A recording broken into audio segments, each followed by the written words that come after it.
Hello and welcome to the Settlement Channel. I'm Vanessa Pang. Today we'll discuss the transition away from workers' comp Medicare set-asides, or MSAs, to liability Medicare set-asides. We're joined by Pittsburgh elder law attorney Julian Gray of Julian Gray Associates. Julian, let's start off with the basics. What is a Medicare set-aside agreement? Well, the Medicare set-aside occurs because you are trying to preserve some funds to pay for future medical expenses associated with some type of an injury. And so traditionally that could be in a workers' comp arena or in the liability area without a workers' comp component.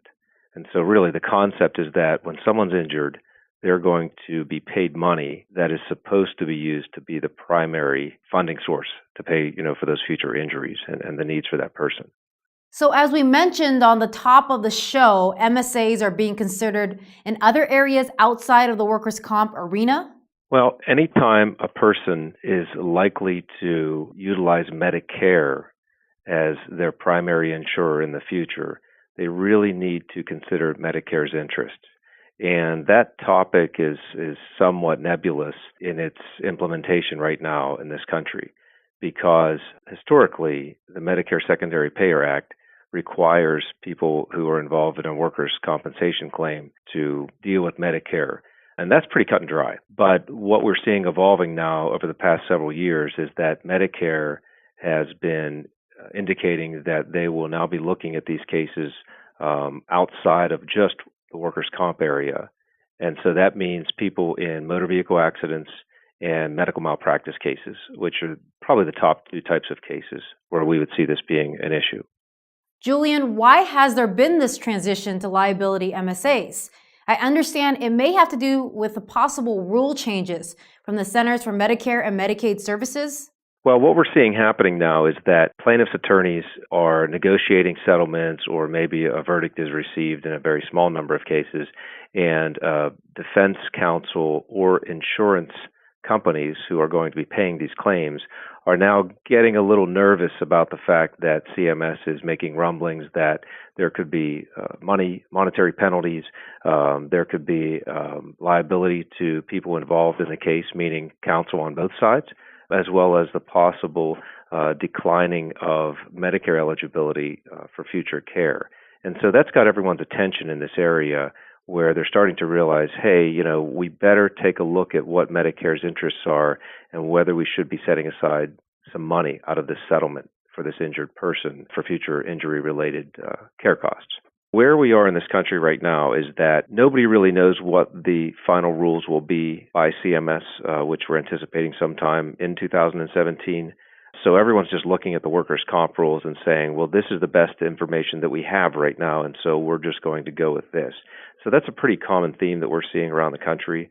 But basically, the point is that the plaintiff attorney and the plaintiff themselves, as well as defense counsel, should be having this conversation and saying, is it really reasonable that this person may utilize Medicare in the future? And if so, we better make sure that Medicare's not left holding the bag to pay for these costs, because CMS may reject that, and then it could be liability and financial exposure for everyone involved in the case. So how do you determine the amount of money to set aside and how to fund a Medicare set-aside account? Well, that's actually somewhat of a complex process, but there's a whole industry of folks out there that crunch the numbers on these cases. And so we always try to advocate for plaintiffs' attorneys to get us involved quickly and early on in the case, because there's some lead time where you need someone who has experience in determining the costs of future medical care for this injured person, while the case is ongoing and proceeding towards possibly settling. So there's a whole industry of groups out there nationwide that are able to support us in these ventures to say, based upon this injured person's medical history, based upon what their anticipated needs are going to be for surgical procedures or prescription drugs and whatnot, many or all of these things which would be borne by Medicare to pay for, those folks look at these costs and anticipate them, and then give us a pretty good estimate based upon the life expectancy of the injured person as to how much money may need to be set aside for their care.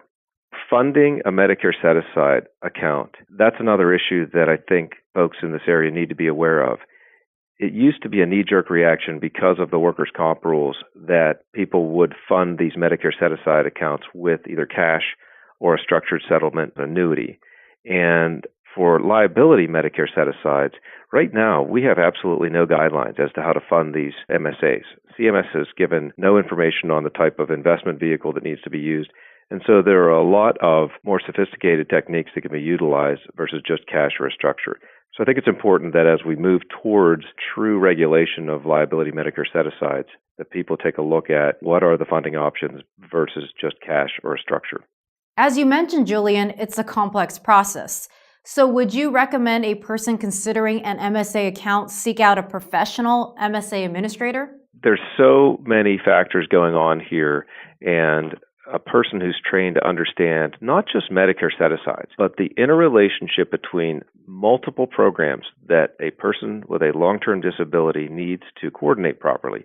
So this means an attorney should be involved who not only can look at the Medicare set-aside issue prospectively, but also can say, how will that impact future Medicaid eligibility, not only for long-term care services, as well as regular medical services, acute care services, but also things like Social Security and the various different programs available through Social Security and various Medicaid waiver programs.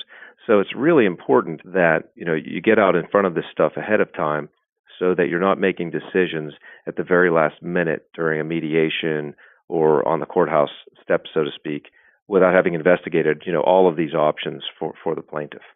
But Julian, are there other options or alternatives to establishing a liability MSA?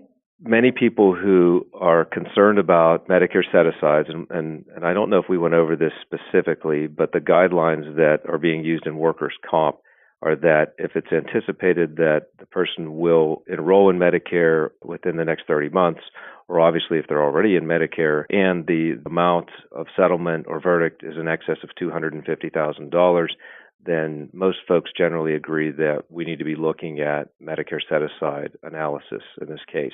One of the things I think people miss is that you don't always have to stay in Medicare, and there are other options now. There are other options to get health insurance, whether that's through private insurance that can be purchased by the disabled person, through insurance through the Affordable Care Act, in whatever shape or form that may take over the next few years as it continues to get twisted around in Washington. And then there's also obviously Medicaid benefits for health coverage. So I think one of the issues we see are that people get stuck with thinking, I have a Medicare issue and therefore I have to deal with Medicare. And that's not always true, because there are ways to actually opt out of Medicare, and then you don't even have to do a Medicare set-aside amount if you don't want to use Medicare as your primary insurance. And so that's something people should also be thinking about. Thank you so much for your time today, Julian. Oh, you're welcome. It's my pleasure. And you've been watching the Settlement Channel.